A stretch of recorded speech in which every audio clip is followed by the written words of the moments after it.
Selamat datang kembali. Hari ini kita mau bahas materi yang menarik banget nih, soal pengobatan depresi pakai obat.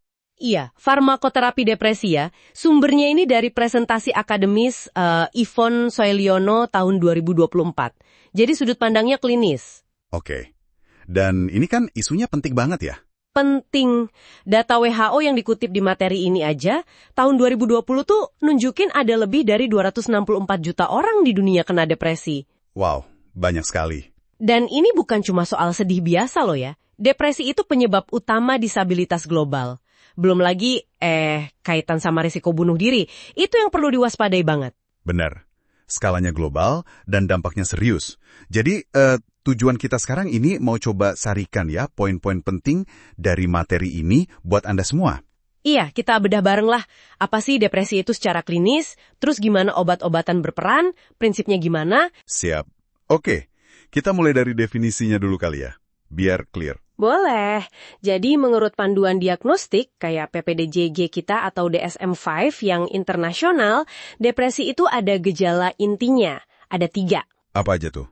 Pertama, suasana hati yang murung terus-terusan, istilahnya afek depresif. Kedua, kehilangan minat atau senang sama hal-hal yang biasanya disukai. Ketiga, energi kayak terkuras, gampang banget capek. Nah, ini harus ada minimal 2 minggu. Oke, jadi 3 itu ya, mood turun, nggak minat ngapa-ngapain, sama lemes. Minimal 2 minggu. Betul. Terus biasanya ada gejala lain juga yang ikut muncul. Kayak pola tidur, bisa jadi susah tidur atau malah kebanyakan tidur. Nafsu makan juga ya, bisa naik atau turun drastis. Iya, nafsu makan berubah. Terus susah konsen, ada perasaan gak berguna, bahkan sampai mikir soal kematian atau bunuh diri. Kompleks gejalanya. Kompleks ya. Nah, materi ini nyinggung soal penyebab biologisnya nggak? Kayak apa yang terjadi di otak gitu. Ada disinggung sedikit, salah satu teori utama itu hipotesis monoamin. Intinya sih ada dugaan gangguan di kimia otak. Kimia otak, maksudnya? Iya, zat pembawa pesan antar sel saraf, namanya neurotransmitter. Contohnya tuh serotonin, noradrenalin. Nah, di situ diduga ada gangguan keseimbangan atau fungsi. Oke. Nah, disitulah peran obat antidepresan masuk ya, buat benerin kimia tadi. Kurang lebih gitu. Kebanyakan antidepresan kerjanya ya meningkatkan jumlah neurotransmitter itu di celah antar sel saraf, di sinaps. Caranya gimana tuh naikinnya? Salah satu cara umum ya hambat reuptake. Jadi, neurotransmitter yang udah dilepas nggak cepet-cepet diserap lagi sama sel asalnya, biar kerjanya lebih lama di sinaps itu. Menarik. Tapi kok sering denger ya, minum obat antidepresan itu efeknya nggak langsung kerasa. Padahal kimianya langsung berubah kan? Nah, ini dia poin yang menarik banget dari materi ini. Betul, obatnya kerja cepat di level kimia, bisa dalam hitungan jam. Tapi perbaikan mood pasien, ya itu sering baru kelihatan setelah beberapa minggu. Lah, kok bisa gitu ya? Ini nunjukin kalau depresi itu, ya kayaknya lebih rumit dari sekedar kurang kimia A, terus ditambahin. Ada proses adaptasi di otak yang butuh waktu. Oke, jadi tujuan pengobatannya bukan cuma nambahin kimia sesaat, tapi lebih dalam ya? Tepat sekali. Target utamanya itu remisi. Jadi kondisi di mana gejalanya hilang, atau ya minimal banget lah. Biar pasien bisa balik fungsi normal lagi, kerja, sosial. Dan biar nggak kambuh lagi pastinya. Nah, itu dia, mencegah kekambuhan. Itu krusial. Kalau gitu, gimana cara milih obatnya? Kan banyak jenisnya tuh. Tadi disebut SSRI ya? Iya, SSRI, Selective Serotonin Reuptake Inhibitors. Kayak fluoxetine, sertralin, ini sering jadi pilihan pertama. Kenapa tuh jadi pilihan pertama? Paling manjur?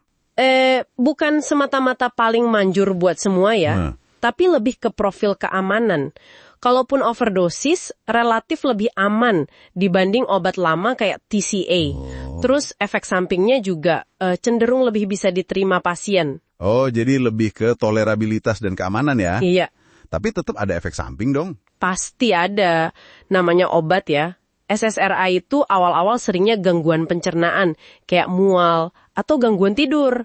Ada juga potensi disfungsi seksual. Makanya komunikasi dokter-pasien penting banget. Selain SSRI, ada apa lagi? Kayak fluoxetine sama amitriptilin ini katanya ada di puskesmas juga. Berarti pilihannya tergantung pasien banget ya, nggak bisa dipukul rata. Persis. Kuncinya itu individualisasi atau personalisasi. Ngeliatnya macam-macam. Pernah pakai obat apa sebelumnya? Keluarganya gimana? Gejala dominannya apa? Lagi minum obat lain nggak? Efek samping mana yang kira-kira paling nggak masalah buat dia? Preferensi pasien juga didengerin. Oke. Terus soal durasi pengobatan nih. Ini minum obatnya berapa lama? Sebentar aja cukup? Wah, ini penting nih. Pengobatan depresi itu biasanya jangka panjang, bukan cuma beberapa minggu. Ada tahapannya. Tahapan gimana tuh? Ke fase lanjutannya? Iya, dan buat sebagian orang, terutama yang depresinya berat atau sering kambuh, ada lagi fase rumatan. Ini buat cegah episode baru rekurensi, bisa tahunan minum obatnya. Wah, tahunan ya. Berhentinya juga nggak boleh sembarangan dong. Nggak boleh sama sekali, harus bertahap, diturunin dosisnya pelan-pelan sama dokter. Namanya tapering off. Oke. Gimana kalau untuk kondisi khusus? Kayak anak-anak atau ibu hamil gitu? Nah, itu perlu hati-hati banget. Buat anak remaja di bawah 18 tahun, pilihan obatnya lebih terbatas. Materi ini nyebut cuma fluoxetine sama escitalopram yang di-approve FDA di US. Itu pun ada peringatan resiko ide bunuh diri. Waduh, mesti dipantau ketat ya berarti?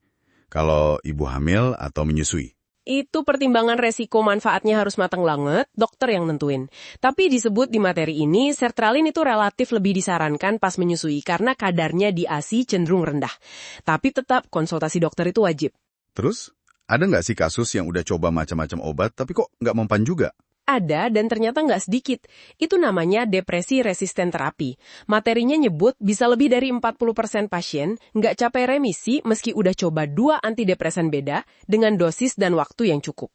Terus gimana tuh kalau udah resisten gitu? Strateginya macam-macam. Bisa ganti obat lagi ke golongan lain atau ditambahin obat lain buat ngebantu. Itu namanya augmentasi. Misalnya ditambah litium atau obat antipsikotik generasi kedua kayak aripiprazol. Atau ya coba terapi lain. Nah, terapi lain. Berarti nggak cuma soal obat ya? Penting banget ini. Materi ini juga nekanin, Po. Terapi non-obat itu seringkali jadi bagian penting. Psikoterapi, misalnya CBT, itu efektif banget. Terus ada terapi elektrokonvulsif buat kasus super berat. Bahkan olahraga rutin aja bisa bantu loh. Jadi, idealnya kombinasi ya? Obat dan non-obat? Seringnya gitu, terutama untuk depresi sedang berat. Kalau ringan sedang, kadang psikoterapi aja cukup. Tapi kombinasi seringkali ngasih hasil terbaik. Oke. Jadi kalau kita simpulkan nih dari pembahasan materi ini ya, ngobatin depresi pakai obat itu, prosesnya kompleks. Iya, nggak sesimpel minum obat sakit kepala gitu. Betul, perlu pendekatan yang pasien banget, disesuaikan satu-satu, terus jangka panjang seringnya. Dan idealnya dikombinasiin sama strategi lain kayak psikoterapi. Fokusnya biar pulih total dan nggak kambuh lagi. Udah cakep tuh rangkumannya. Nah, mungkin sebagai penutup nih ya, ada satu hal yang bikin penasaran dari materi ini yang bisa Anda renungkan juga. Apa tuh? Kenapa ada jeda waktu tadi antara obatnya kerja di kimia otak yang cepet banget sama efek baik ke mood pasien yang butuh mingguan? Ini kan kayak ngasih petunjuk ya. Petunjuk apa? Kalau pemulihan depresi itu mungkin melibatkan adaptasi otak yang lebih dalam, lebih rumit. Bukan cuma soal naikin level kimia sesaat. Mungkin ada perubahan di koneksi antar sel sarafnya atau hal lain. Iya juga ya. Jadi bukan sekedar balancing kimia instan. Betul. Nah, pertanyaannya, apa implikasi pemahaman ini buat pengembangan terapi depresi ke depan? Biar lebih efektif lagi, lebih cepat mungkin. Sesuatu buat kita pikirkan bersama.